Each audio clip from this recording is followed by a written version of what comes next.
Hello friend, मैं आनंद राज आप सबों के बीच। देखिए, बीएड सेकेंड ईयर का बहुत वीवीआई क्वेश्चन लेकर आया है। देखिए, आपको बहुत वीवीआई जो आपका C9 है, जो कोर्स असेसमेंट फॉर लर्निंग अधिगम का आकलन है, उसके यूनिट 4 में ये पढ़ना है क्वेश्चन कि अध्येता के व्यक्तित्व का आकलन आप किस प्रकार से करेंगे, वर्णन करें। देखिए, जितना भी वीवीआई क्वेश्चन होता है वही हम कराते हैं, समझे। जो आपके एग्जाम में एकदम आए ही आए, समझे। जो प्रीवियस ईयर क्वेश्चन होता है, समझे। आप देख लीजिएगा, हम जितना भी क्वेश्चन आपको सेकेंड ईयर में कराए हैं और फर्स्ट ईयर में भी सबका हम जो भी मतलब फर्स्ट ईयर सेकेंड ईयर कराते हैं, जो वीवीआई क्वेश्चन होता है जो प्रीवियस ईयर में पूछ चुका है वही कराते हैं।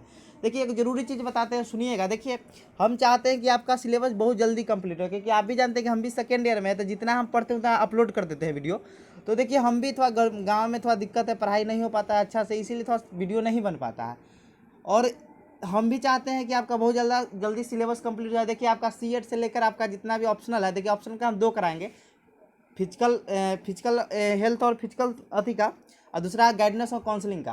तो देखिए, हमारा गाइडेंस और काउंसलिंग है तो ज़्यादा वही कराएंगे, फिजिकल वही कुछ वीडियो डालेंगे, कुछ क्या मतलब जितना होगा उतना हम डाल देंगे, समझे। और देखिए, मेथड का भी आपको हम हेल्प कर देंगे। मेथड में मेरा हिस्ट्री है तो हिस्ट्री का डालेंगे ही डालेंगे, और भी जितना मेथड है उसका भी हम डाल देंगे, क्योंकि कोई दोस्त होगा उनसे हम लेकर, लेकिन आपको डाल देंगे जिससे आपको फायदा हो जाए, समझे। और एक और ज़रूरी चीज़ है कि हम एक दिन आपको बताएंगे कैसे TLM बनाना है, कैसे जो कॉपी है आपका, क्या उसको बोलते हैं, लेसन प्लान तो आप लोग बना ही लिए होंगे, और भी जितना है केस स्टडी है, फिर उसके बाद एक्टिविटी फाइल है, बहुत तरह का फाइल है, इस सब के बारे में एक दिन हम बताएंगे, समझे।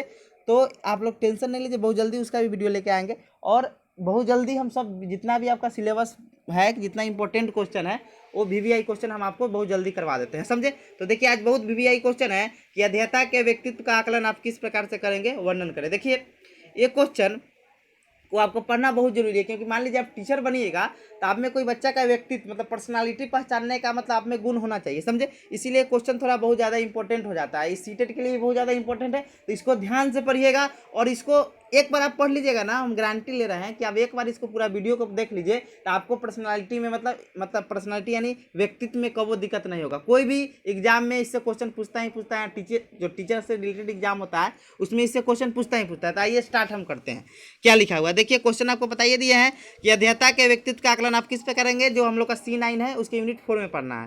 देखिए, आपका प्रस्तावना लिखा हुआ है कि हम जानते हैं कि प्राचीन समय में व्यक्तित्व का निर्धारण बाह्य रूप के आधार पर किया जाता था। बाह्य रूप करने का मतलब हुआ आपके शरीर के रचना के आधार पर किया जाता है। जिसका शरीर मतलब मोटा ताजा होगा वह क्या होगा, उसका व्यक्तित्व अच्छा होगा, समझे। ये प्राचीन समय में किया जाता था, ये बात आप ध्यान में रखिएगा कि हम जानते हैं कि प्राचीन समय में व्यक्तित्व का निर्धारण बाह्य रूप के आधार पर किया जाता था, लेकिन वर्तमान समय में व्यक्तित्व का निर्धारण बाह्य रूप एवं आंतरिक दोनों को मिलाकर किया जाता है। मतलब आपका शरीर भी अच्छा होना चाहिए, आप अंदर से स्ट्रांग, मतलब आपका मानसिक भी गुण अच्छा होना चाहिए, आपका संज्ञानात्मक विकास भी होना चाहिए, समझे। तब आप व्यक्तित्व आपका अच्छा होगा, समझे।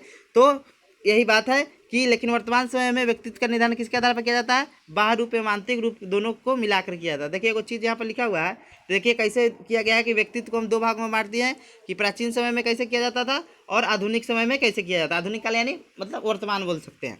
देखिए, लिखा है कि प्राचीन काल में कि बाह्य रूप यानी शरीर रचना के आधार पर व्यक्तित्व का निर्धारण किया जाता था। पहले पूछेगा, प्राचीन समय में जो मोटा ताजा रहता था उसका बोलते थे कि हाँ इसका व्यक्तित्व अच्छा है, समझे। लेकिन अभी वर्तमान समय में क्या है कि बाह्य मतलब बाहर से भी स्ट्रांग होना चाहिए, अंदर से उसका मानसिक विकास भी अच्छा होना चाहिए, संज्ञान तो सब चीज़ गुण होना चाहिए। बाह्य और आंतरिक रूप से आधार पर व्यक्तित्व का निर्धारण किया जाता है। देखिए, व्यक्तित्व सिंपल क्या होता है ये चीज़ हम बताते हैं। देखिए, व्यक्तित्व मतलब हुआ कि आपका जितना भी गुण है उसको, आप व्यक्ति का जितना भी गुण होता है वही व्यक्तित्व होता है। पर्सनालिटी उसी को हम लोग कहते हैं, नहीं बोलता है कि उसका पर्सनालिटी बहुत अच्छा है, समझे। तो जितना भी आप व्यवहार करते हैं वही आपका पर्सनालिटी को प्रदर्शित करता है, समझे। आइए आप देखते हैं नीचे क्या लिखा हुआ है। व्यक्तित्व अंग्रेजी भाषा के पर्सनालिटी शब्द का हिंदी रूपांतरण है। इस पर्सनालिटी शब्द की उत्पत्ति लैटिन भाषा के पर्सोना शब्द से हुआ। देखिए, बहुत बार ये क्वेश्चन पूछ चुका है, समझे, कि पर्सोना की पर्सनालिटी शब्द की उत्पत्ति किस शब्द से हुई है, तो आप याद रखिएगा पर्सोना से हुआ है, जिसका अर्थ होता है मार्क्स या मुखौटा। देखिए, आप एक चीज जानते होंगे, जो किसी का मार्क्स नहीं लगा लेता है चेहरा पर, कोई बच्चा उच्चा, तो उसी वही तो उसका व्यक्तित्व को निर्धारित कराता, लगता नहीं कि उसी के जैसा है। कोई बच्चा को आप देखिएगा, होली वोली के समय होगा तो देखिए किसी मतलब राक्षस का चाहे कोई अति का हीरो की भी लगा लेता है, समझे। तो परसोना शब्द से हुआ है, जिसका अर्थ क्या होता है, मार्क्स या मुखौटा होता है। प्राचीन समय में यूनान में जब भी लोग नाटक करते थे तो उस समय नाटक के दौरान दूसरे व्यक्तियों के नकल उतारने के लिए उस व्यक्ति का मार्क्स या मुखौटा अपने धारण कर लेते, अपने अपने पर धारण कर लेते थे और लोगों के सामने एक नया चरित्र पेश करते थे, वही से व्यक्तित्व शब्द का प्रयोग है। देखिए सिंपल समझिए कि गांव में आपका नाटक उटक होता होगा, देखिएगा कि कोनो मतलब सलमान मनाली कोई भी हीरो का, अजय देवगन का या कोई भी हीरो का, उसका मुखौटा पहन लेगा और उसी की तरह एक्सप्रेशन करेगा, तो सबको लगेगा क्या कि उस वही मतलब वही जैसा है, समझे। तो व्यक्तित्व क्या होता है कि आपके जितना भी गुण होता है, व्यवहार होता है, वो जैसे मान लीजिए अब महात्मा गांधी का कोई पहन लेगा तो महात्मा गांधी अहिंसा को मानते थे, अहिंसा का वो व्यवहार करेंगे, समझे, ये चीज़ है।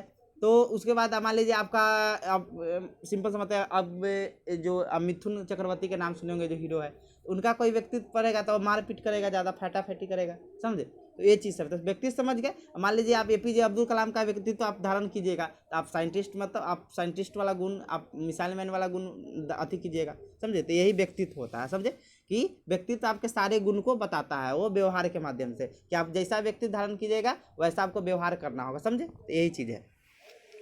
फिर लिखा हुआ है कि व्यक्तित्व किसी भी व्यक्ति के समस्त गुण एवं व्यवहार का दर्पण होता है। एकदम सही कहा गया है कि व्यक्तित्व जो क्या होता है, किसी भी व्यक्ति के समस्त गुण। मान लीजिए आप महात्मा गांधी का हम एग्जांपल दिए हैं कि महात्मा गांधी का आप कीजिएगा तो क्या कीजिएगा, महात्मा गांधी जैसा आपको रहना होगा, उन्हीं के जैसा सत्य, मतलब सत्य बोलना होगा, अहिंसा पर चलना होगा आपको, समझे, हिंसा नहीं करना होगा। तो यही है कि व्यक्तित्व किसी भी व्यक्ति के समस्त गुण एवं व्यवहार का दर्पण होता है, जितना भी आप व्यवहार कीजिएगा उसी के अनुसार करना होगा, समझे। फिर क्या है व्यक्तित्व का अर्थ एवं परिभाषा, meaning and definition of personality. लिखा हुआ है व्यक्तित्व का समान अर्थ होता है कि व्यक्तित्व किसी भी व्यक्ति के समस्त गुण एवं व्यवहार का दर्पण होता है। व्यक्तित्व दो शब्दों से मिलकर बना है, व्यक्ति प्लस तत्व, अर्थात व्यक्ति के बाह्य एवं आंतरिक रूप से जितने भी सकारात्मक या जितने भी नकारात्मक तत्व है, इन दोनों तत्वों का योग करके इनके बीच तुलना किया जाए और इनके बाद जो बचता है उसे व्यक्तित्व कहते हैं। मान लीजिए देखिए आदमी के अंदर नकारात्मक गुण भी है, सकारात्मक गुण भी है, ये दोनों गुण के बीच तुलना करके जो आपका अच्छा होगा, जो अच्छा चीज़ निकलेगा, उसी को हम लोग क्या कहते हैं, व्यक्तित्व कहते हैं। तो वही लिखा है, अर्थात व्यक्ति के बाह्य एवं आंतरिक रूप से जितने भी सकारात्मक या जितने भी नकारात्मक तत्व है, इन दोनों तत्वों का योग करके इनके भी तुलना किया जाए और इनके बाद जो बचता है उसे व्यक्तित्व कहते हैं। फिर लिखा हुआ है कि विभिन्न मनोवैज्ञानिकों एवं विद्वानों ने अपने तर्क एवं चिंतन के आधार पर व्यक्तित्व को निम्नलिखित परिभाषा। देखिए एक और चीज़ बताते हैं कि आपसे क्वेश्चन पूछेगा कि अध्येता के व्यक्तित्व का आकलन कीजिए, तो देखिए आप प्रस्तावना लिखिएगा, उसके बाद आकलन आप लिख सकते हैं, क्योंकि वहाँ पर देखिए ये चीज़ हम आपको एकदम समझाने के लिए, मतलब इसका अर्थ, परिभाषा, आपका सब चीज़, विशेषता, सब चीज़ दी है। एग्जाम में आपको तो 6 से 7 8 पेज में लिखना है, तो वहाँ पर आपको अपना टाइमिंग बचा लीजिए कि हम कितना लिखेंगे जिससे हमारा 8 पेज पहुँच जाएगा, समझे। मान लीजिए डिफिनीशन लिखा हुआ था, हम यहाँ 4 डिफिनीशन दिए, आप 2 ही डिफिनीशन लिखिएगा, समझे। तो ये सब बात है, तो आप शॉर्ट उसको कर सकते हैं, मेन बात ही लिखने की। एग्जाम में देखिए सब बात याद रहता नहीं है, मेन बात ही याद रहता है, इसलिए हम देते हैं कि वो चीज़ आप समझने के लिए कि थोड़ा हम सब चीज़ एकदम संपूर्ण चीज़ दे देते हैं, संपूर्ण चीज़ में, कि आपको वो चीज़ समझने में दिक्कत नहीं हो। तो वही लिखा है कि विभिन्न मनोवैज्ञानिक एवं विद्वानों ने अपने तर्क एवं चिंतन के आधार पर व्यक्तित्व की निम्नलिखित परिभाषा दी है। पहला है बेल्टाइन के अनुसार। देखिए बेल्टाइन क्या डिफिनीशन दिए हुए हैं कि व्यक्तित्व जन्मजात एवं अर्जित प्रवृत्तियों का योग होता है। आप जितना भी जन्मजात आपके अंदर है और अर्जित किए हुए हैं, मान लीजिए आप कोई मोदी जैसा बोलने लगता है तो क्या है, उसका अपना एक गुण अर्जित किया हुआ है।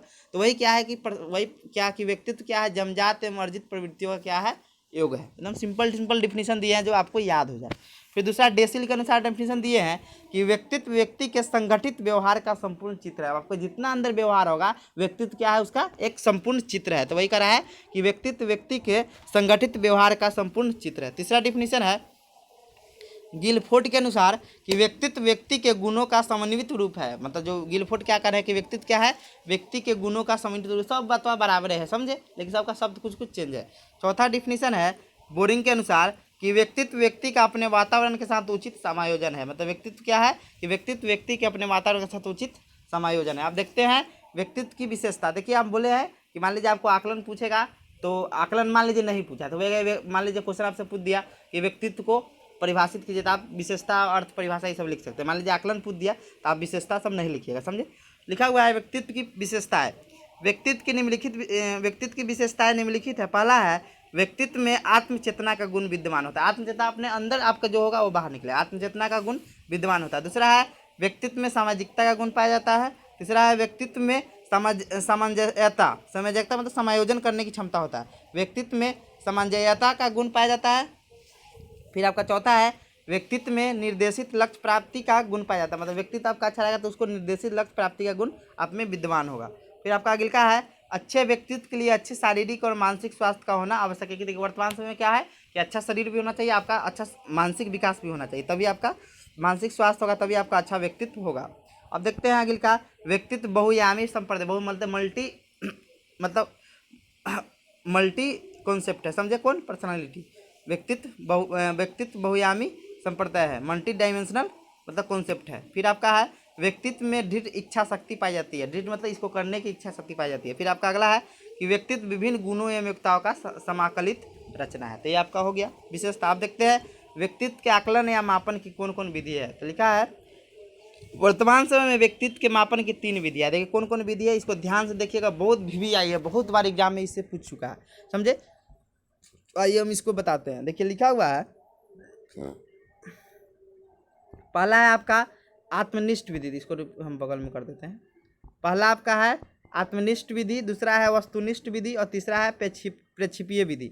देखिए इसमें आपका 3 तरह का मापन होता है, एक आत्मनिष्ठ विधि, दूसरा आता है वस्तुनिष्ठ विधि और तीसरा है प्रेक्षेपीय विधि। और देखिए वस्तुनिष्ठ विधि में कौन कौन विधि पढ़ना है, फिर आपका वस्तुनिष्ठ में कौन कौन पढ़ना है और फिर आपके प्रक्षेपी में कौन कौन पढ़ता है, तो पहले बता देते हैं, फिर इसका डिटेल से एक बार पढ़ेंगे। देखिए पहला आपको क्या लिखा है, आत्मनिष्ठ में पहला पढ़ना है जीवन इतिहास विधि, दूसरा है साक्षात्कार विधि, तीसरा आपका है आत्मकथा विधि, चौथा है अवलोकन विधि और पांचवा आपका क्या है अंतरदर्शन विधि। मतलब आपका हो गया ये 6 पढ़ना है, 5 ही है, जीवन इतिहास विधि, दूसरा का है साक्षात्कार विधि, तीसरा है आत्मकथा विधि, चौथा है अवलोकन विधि और पांचवा क्या है अंतरदर्शन विधि। आपका आत्मनिष्ठ विधि हो गया। बताएंगे आत्मनिष्ठ विधि क्या होता है आगे आपको, लेकिन जान जाइए ये होता है।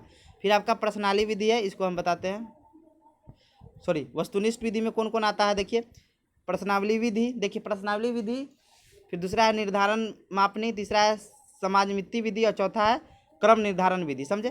फिर आपका प्रक्षेपी में कौन कौन आता है, देखिए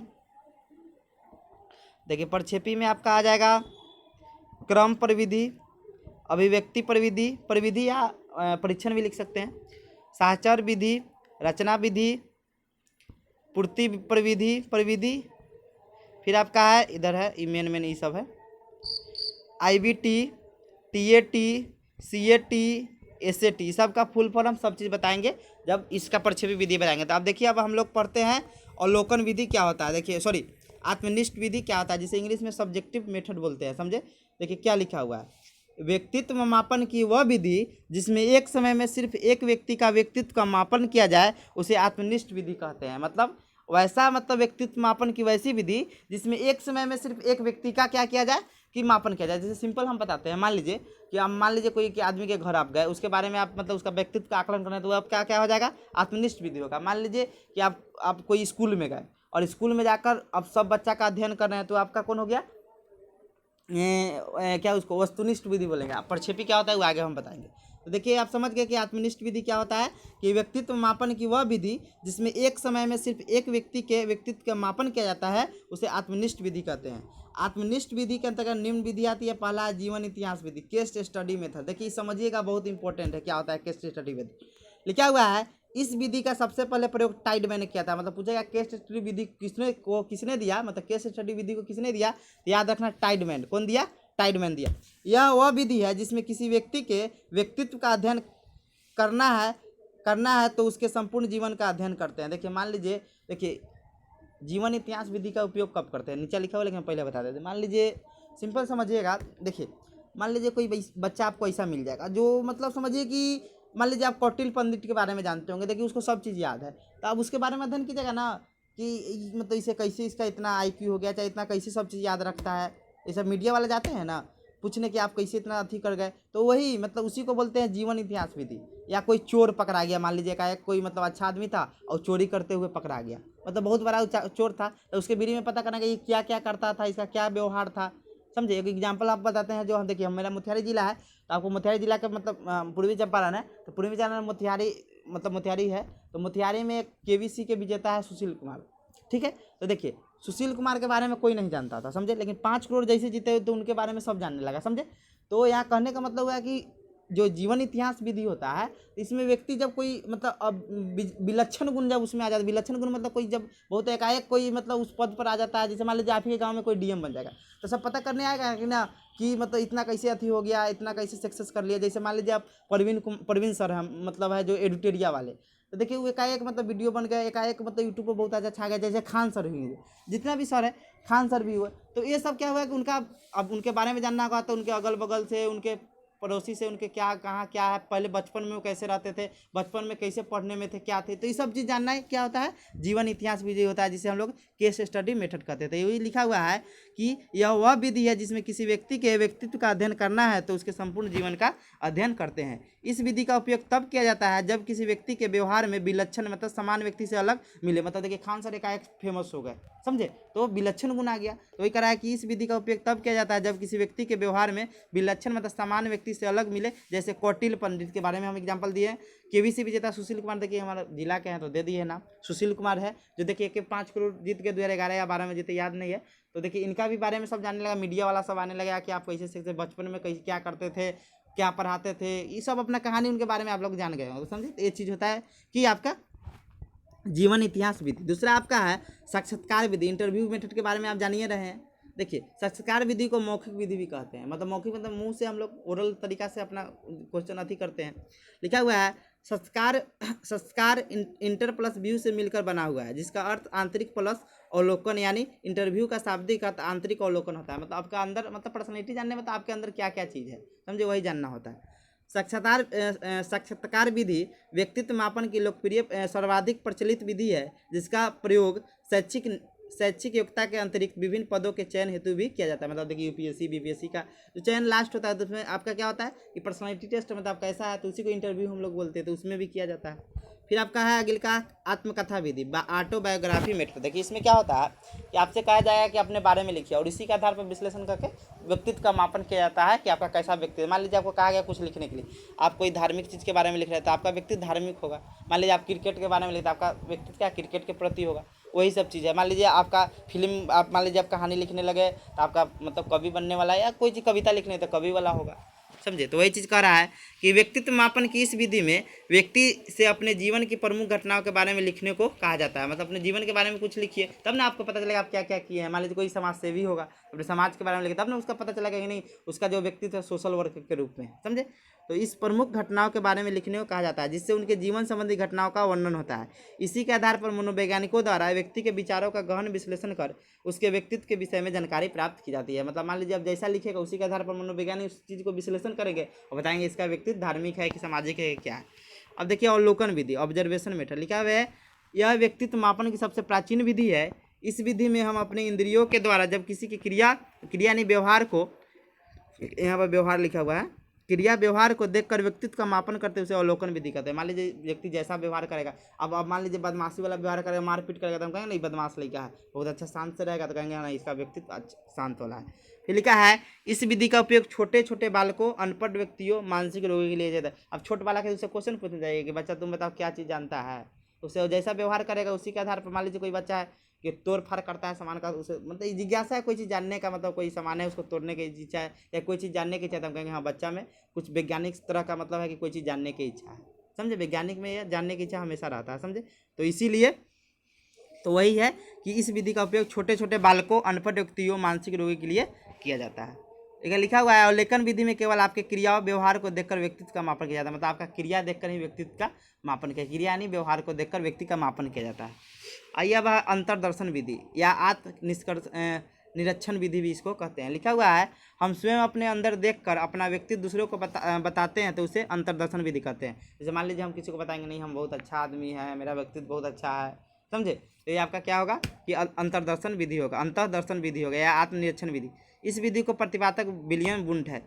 यह अवैज्ञानिक विधि है क्योंकि आपसे पूछा जाए, यह अवैज्ञानिक विधि, यह वैज्ञानिक विधि क्यों है। देखिए मान लीजिए आपसे क्योंकि आप कह दीजिए कि मान लीजिए सिंपल आप इससे क्वेश्चन पूछ सकता है कि ये लिखा हुआ है यह अवैज्ञानिक विधि है क्योंकि आपसे पूछा जाए कि आप चोरी की है तो आप ये जरूरी नहीं कि आप सही ही बोल रहे हैं। मान लीजिए आपसे कोई पूछेगा कि आप चोरी किए हुए हैं या आप ही बोलिएगा कि हम चोरी नहीं किए, तो जरूरी तो नहीं है कि आप सही है बोल रहे हैं। जैसे मान लीजिए क्लास के बच्चा सब होता है कुछ चुरा लेगा, सब हम ही लोग बचपन में थे किसी का पेंसिल कलम ये सब ले लेते थे, तो वो पूछता था कि आप तुम लिया हुआ है, तो हम लोग बोलते थे नहीं लिए थे। तो ये क्या हुआ कि अपना व्यक्तित्व बता रहे हैं कि हम नहीं लिए हैं, लेकिन ये चलिए जरूरी नहीं कि ये सही हम लोग बोल रहे हैं, समझे।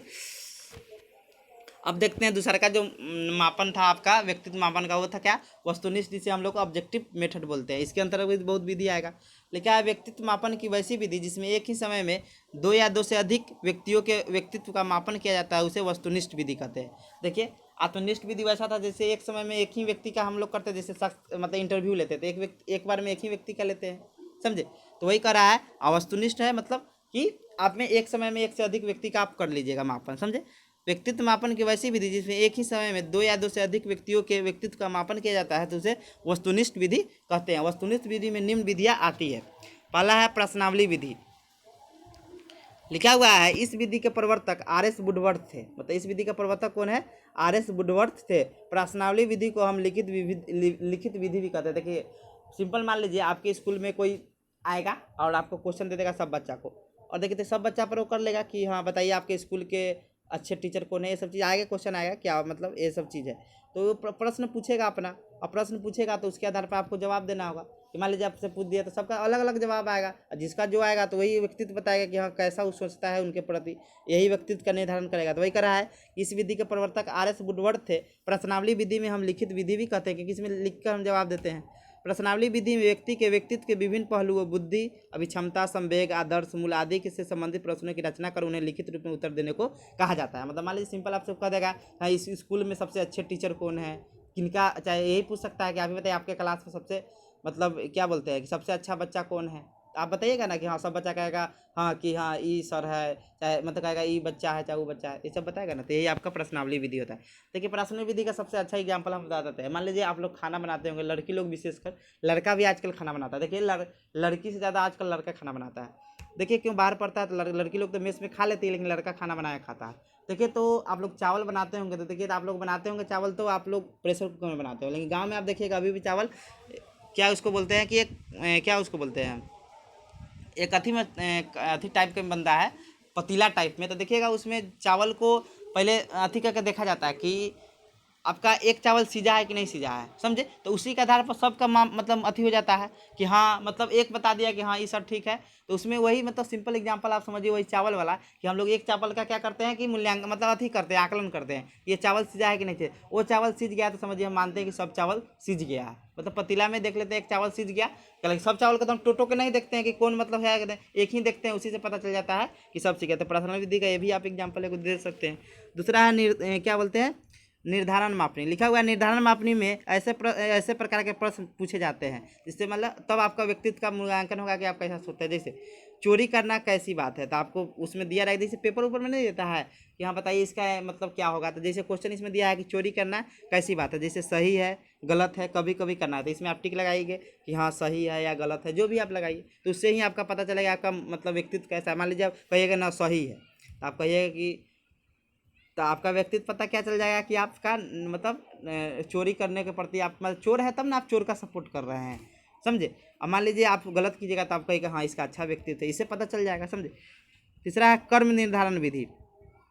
लिखा हुआ है कर्म निर्धारण विधि का प्रवर्तक लुइस थर्स्टन थे। क्रम निर्धारण विधि में आपके गुण एवं अवगुणों को क्रम में रखकर व्यक्तित्व का मापन किया जाता है। मान लीजिए आपका जो गुण होगा, मान लीजिए सब व्यक्ति में गुण है अवगुण है, सब में अच्छाई है और मतलब उसका अच्छाई भी है उसका निगेटिव गुण भी है, तो उसके आधार पर भी आप क्या बोलते हैं उसका व्यक्तित्व का निर्धारण कर सकते हैं कि उसका गुण को देखकर उसका अवगुण को देखकर, समझे। फिर आपका है समाज मितीय विधि। इस विधि के प्रवर्तक जे एल मैरिनो है। समाज विद्या विधि में किसी भी व्यक्ति संस्था इत्यादि के बारे में अध्ययन उसी के समाज के लोगों से पूछा जाता है तथा जो जवाब सभी लोगों का समान मिलता है तो वही उसका व्यक्तित्व होता है। जैसे मान लीजिए कोई स्कूल के बारे में आपको जानकारी लेना है तो आप एक आदमी से पूछिएगा, दो आदमी से पूछिएगा, चाहे कोचिंग है कोई चीज़ के बारे में है तो 5 आदमी से पूछेगा, 5 आदमी में 4 आदमी के समान मिलेगा तो हाँ आप कहिएगा हाँ इसका अच्छा है, तो उससे पता चल जाएगा हाँ इसका व्यक्तित्व अच्छा है, ये स्कूल का अच्छा मतलब परफॉर्मेंस रहता है, अच्छा रिजल्ट रहता है। तो वही चीज़ है। जैसे आपकी कक्षा में सर्वाधिक लोकप्रिय बालक कौन है, ये भी क्वेश्चन हो सकता है। तो हमारे कॉलेज में सबसे लोकप्रिय बालक है संतोष है, समझे। फिर आपका बी नंबर इसमें है कि आपके अपने स्कूल में सर्वाधिक प्रिय शिक्षक कौन है। तो ये सब अपना अपना सबका शिक्षक होता है, समझे। तो ये सब आप मत समाज मिति होता है कि आप सब बच्चा के बारे में पूछकर ये इसका बता सकते हैं, समझे। आइए अब देखते हैं लिखा है प्रक्षेपीय विधि। आपका 2 हो गया आत्मनिष्ठ विधि और वस्तुनिष्ठ विधि। अब आपका तीसरा है प्रक्षेपीय विधि जो बहुत ज़्यादा इंपॉर्टेंट है, समझे। प्रोजेक्टाइल मेथड बोलते हैं। देखिए वो चीज़ यहाँ पर लिखा हुआ है कि देखिए प्रविधि आप लोग जानते हैं जिसको टेक्निक इंग्लिश में बोलते हैं, समझे। तो देखिए आप लोग लेसन प्लान बनाएंगे तो वहाँ लिखे होंगे व्याख्यांश प्रश्नोत्तर विधि।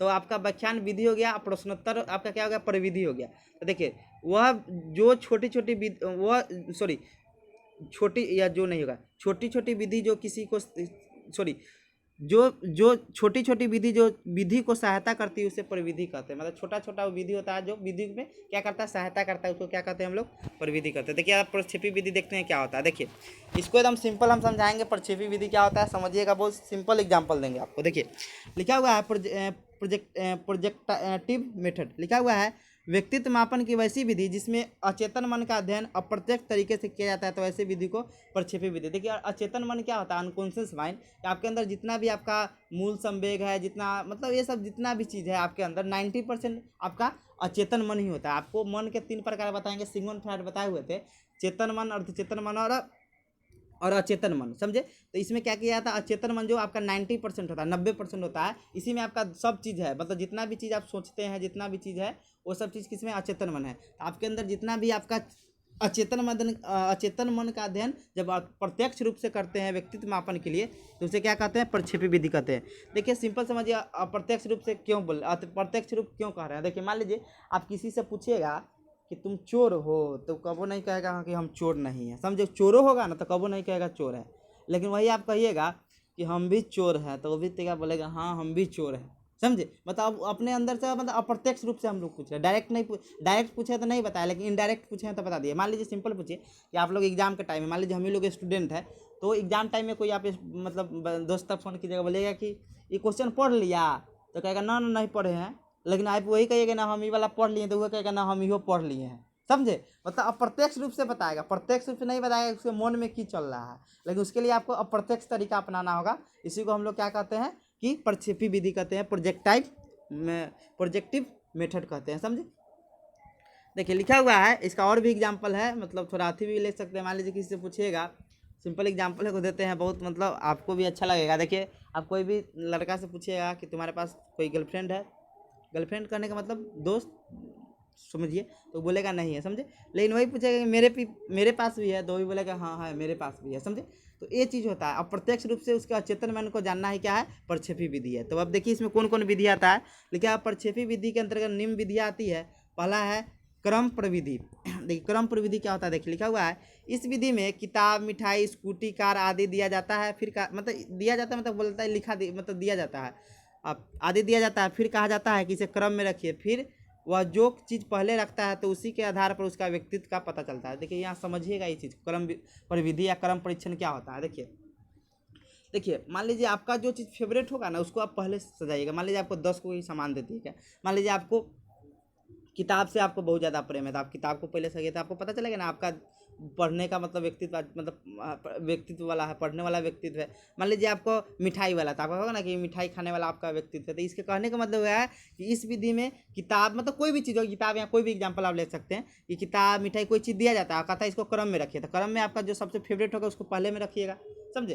तो ये चीज़ हो गया आपका क्रम परिविधि। फिर अब है अभिव्यक्ति परिविधि। लिखा हुआ है इस परिविधि में पूछा जाएगा कि, देखिए इसमें पूछा जाता है कोई चीज़ के बारे में, हम शिक्षा लिखे हैं, आप कोई चीज़ के बारे में यहाँ पर पूछा जा सकता है। मान लीजिए आप कहेगा कि अभी कोरोना में है, तो अभी कोरोना पर आपका क्या विचार होना चाहिए, समझे। तो आपका अभिव्यक्ति जाना जाएगा, आपके अंदर चेतन मन क्या सोचता है इसके प्रति। तो हम शिक्षा यहाँ दे दिए, आप कोरोना उरोना कोई भी टॉपिक यहाँ से ले सकते हैं। तो वही लिखा है इस परिविधि में पूछा जाएगा कि आप शिक्षा के बारे में क्या सुधार करना चाहते हैं। आपसे इसी भी क्वेश्चन पूछ सकता है कि लॉकडाउन पर आपका क्या विचार है, आपका चेतन मन को ही हम जानेंगे, तो समझे। तो आप शिक्षा के बारे में क्या सुधार करना चाहते हैं, थे इसके जवाब के आधार पर उसका व्यक्तित्व का निर्धारण किया जाएगा। जैसा वो जवाब देगा उसी के आधार पर उसका व्यक्तित्व का निर्धारण किया जाएगा।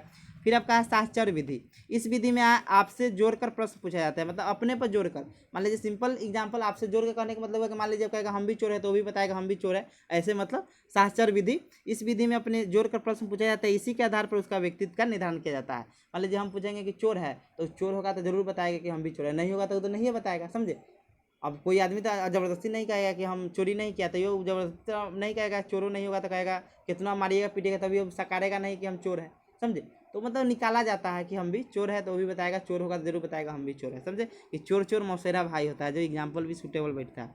अब है रचना प्रविधि। देखिए इसमें क्या होता है, देखिए लिखा हुआ है किसी भी चीज़ पर रचना करवा कर जब व्यक्तित्व का पता लगाया जाता है तो उसे रचना प्रविधि कहते हैं। मान लीजिए आपको कहेगा कोई चीज़ का रचना कीजिए, तो आपका जो चीज़ फेवरेट होगा वही चीज़ का ना पहले रचना कीजिएगा, समझे। तो रचना प्रविधि ये हो गया। मान लीजिए आप आपको कहा गया कोई रचना करने के लिए, तो आप पंडित का रचना बना दिए, तो आपका जो व्यक्तित्व है क्या है, धार्मिक है। समझे। जो अगले का है रिक्ति वाक्य रिक्ति परीक्षण, सेंटेंस कंप्लीशन टेस्ट लिखा हुआ है। इस विधि में किसी अधूरी चित्र को पूरा करने के आधार पर उसका व्यक्तित्व का निर्धारण किया जाता है। जैसे मान लीजिए, देखिए वो चीज़ हम बताते हैं, यहाँ समझिएगा। मान लीजिए हम किसी को ऐसे मान लीजिए को गोला बना कर दे दिए, ठीक है, और इसको हम कहें कि आप पूरा कीजिए इसको। अब मान लीजिए इसको अब टिक्की उक्की लगा देगा, इसको चंदन टीका कर देगा, तो ये क्या पंडित इसको बना दिया, तो उसका हम कहेंगे उसका व्यक्तित्व कैसा है, धार्मिक, सॉरी धार्मिक व्यक्तित्व है। समझे, समझे कि नहीं। मान लीजिए इसको हम सीधा गोल दिए और इसमें वो टिक्की चना टीका लगा दिया, मतलब पंडित जी लोग क्या रहते हैं कि अपना टीका लगाते हैं। मान लीजिए इसका यहाँ टिक्की बना देगा, तो ये सब क्या हो गया कि पंडित को बना रहा है। मान लीजिए आप किसी को कहे, मान लीजिए कोई गोल दे दिए, मान लीजिए यहाँ पर हम गोला दे दिए, मान लीजिए सिंपल यहाँ पर एग्जाम्पल दीजिए, मान लीजिए यहाँ पर हम गोल दे दिए, इसको अब गेंद बना दिया, तो उसका व्यक्तित्व कैसा होगा, खेलने वाला होगा, क्रिकेट खेलने वाला होगा। तो मान लीजिए जैसा वो रचना करेगा, अधूरा हम चित्र दे दिया और उसी के आधार पर जैसा वो रचना करेगा उससे उसका व्यक्तित्व का पता चलेगा। समझे। धार्मिक होगा तो पंडित जी भी बना देगा, अब उसका क्रिकेट खेलने वाला होगा तो क्रिकेटर का बना देगा। समझे। तो वही लिखा है कि इसे दिए गए और वह पंडित का चित्र बना दिया तो उसका व्यक्तित्व कैसा होगा, धार्मिक होगा। फिर लिखा है वाक्य पूर्ति परीक्षण का सूत्रपात पाइन ने किया था। कौन किया था, पाइन ने किया था। अब देखिए लिखा हुआ है IBT इंक ब्लोट टेस्ट, स्याही धब्बा परीक्षण। देखिए ये क्या होता है समझिएगा। IBT का फुल फॉर्म पूछेगा तो बता देगा, इंक ब्लॉट, ब्लॉट मतलब धब्बा होता है, ब्लॉट टेस्ट। लिखा हुआ है स्याही धब्बा परीक्षण का निर्माण एक स्विस मनोचिकित्सक हरमन रोसरा ने 1921 ईस्वी में किया था। एकदम याद रखिएगा कि जो IBT का जो परीक्षण का निर्माण किसने किया था, तो हरमन रोसरा ने 1921 ईस्वी में किया था। इस विधि में कुल 10 कार्ड होते हैं। देखिए कार्ड वाला है, देखिए कार्ड होता है जिसमें 2 कार्ड क्या होता है, काला और सफ़ेद रंग, उसमें रंगी मतलब रंग वाला होता है। रंगीन का मतलब उसका स्याही लगा रहता है, किसका, काला और सफ़ेद का। जो 5 कार्ड होता है उसमें 3 रंग रहता है, काला, सफ़ेद और लाल। और आपका 3 कार्ड रहता है जिसमें बहुरंगी मतलब बहुत सारे रंग रहता है। देखिए इसमें क्या होता है कि जैसे देखिए समझिएगा सिंपल, इसमें होता क्या है। देखिए मान लीजिए आपको कार्ड दे दिया, मान लीजिए दे दिया, इसमें धब्बा लिखा नहीं रहता है, आपको उसमें कलर रहेगा, धब्बा रहेगा इसन का। मान लीजिए इसन का धब्बा देगा काला, सफ़ेद और लाल का, मान लेते हैं, समझे, और दे देगा और आपको कहेगा कि इसके बारे में आप बताइए यह क्या चीज़ का चित्र है। देखिए कोई चीज़ का चित्र नहीं, लेकिन धब्बा के आधार पर बच्चा है तो बताएगा ना कि हाँ इसके बारे में, लाल क्या होता है तो लाल बताएगा कुत्ता होता है, या बताएगा कि काला क्या होता है तो काला बताएगा भैंस होता है। तो उससे पता चलता है कि उसका व्यक्तित्व कितना ज़्यादा सोचता है, इससे यही पता चलता है। तो वही लिखा है इस विधि में पूछा जाता है कि यह कार्ड देखकर आपका क्या आभास होता है, मतलब इस कार्ड देखकर आपको क्या लगता है, और जो उत्तर देता है उसी के विश्लेषण कर उसका व्यक्तित्व का निर्धारण किया जाता है। देखिए एक और चीज़ है कि यहाँ आपको, देखिए यहाँ पर एक चीज़ आपको मिला होगा कि यहाँ पर TAT। अब अगिल का आपका क्या है, TAT, जिसका फुल फॉर्म होता है थीमेटिक एप्रिसिएशन टेस्ट, प्रासंगिक अंतर्बोध परीक्षण। देखिए अंतर्बोध क्या होता है, देखिए हम यहाँ पर लिखे हुए हैं, देख लीजिए अंतर्बोध क्या होता है। अंतर्बोध यहाँ लिखा है, अंतर्बोध क्या होता है, देखिए लिखा हुआ है मस्तिष्क में संचित अनुभवों को मनोवैज्ञानिक भाषा में अंतर्बोध कहते हैं। आपके मस्तिष्क में जितना भी अनुभव है ना, उसको मनोवैज्ञानिक भाषा में हम लोग क्या कहते हैं, अंतर्बोध कहते हैं। समझ गए। तो वही लिखा हुआ है कि TAT यानी थीमेटिक एप्रिसिएशन टेस्ट, प्रासंगिक अंतर्बोध परीक्षण।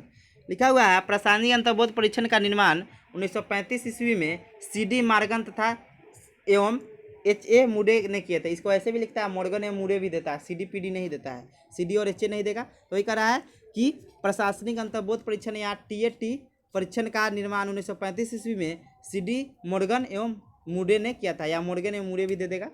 इस विधि में कुल कार्डों की संख्या 30 होते हैं। देखिए आपका धब्बा परीक्षण में कितना था, आपका धब्बा परीक्षण में कितना था, 10 था, इसमें आपका कितना है तो 30 है। यह परीक्षण प्रौढ़ों के लिए उपयोगी, प्रौढ़ों मतलब जो अडल्ट है। इसमें जीवन संबंधी चित्र होते हैं। इस परीक्षण में 30 चित्र में 10 चित्र लड़कों के लिए, 10 चित्र लड़कियों के लिए तथा 10 दोनों के लिए होते हैं।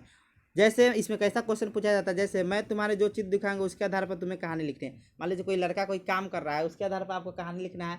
जैसा आप कहानी लिख दीजिएगा वैसा ही व्यक्तित्व का आपका निर्धारण हो जाएगा। समझे। तो ये TAT हो गया, TAT हो गया। अब देखते हैं CAT, चिल्ड्रेन एप्रिसिएशन टेस्ट, बालक अंतर्बोध परीक्षण। देखिए इसमें क्या होता है, बालक अंतर्बोध परीक्षण का निर्माण 1948 ईस्वी में बैलक ने किया था।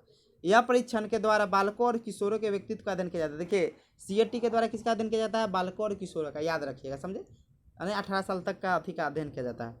इस परीक्षण में 10 चित्र होते हैं। कितने चित्र होते हैं? 10 चित्र होते हैं।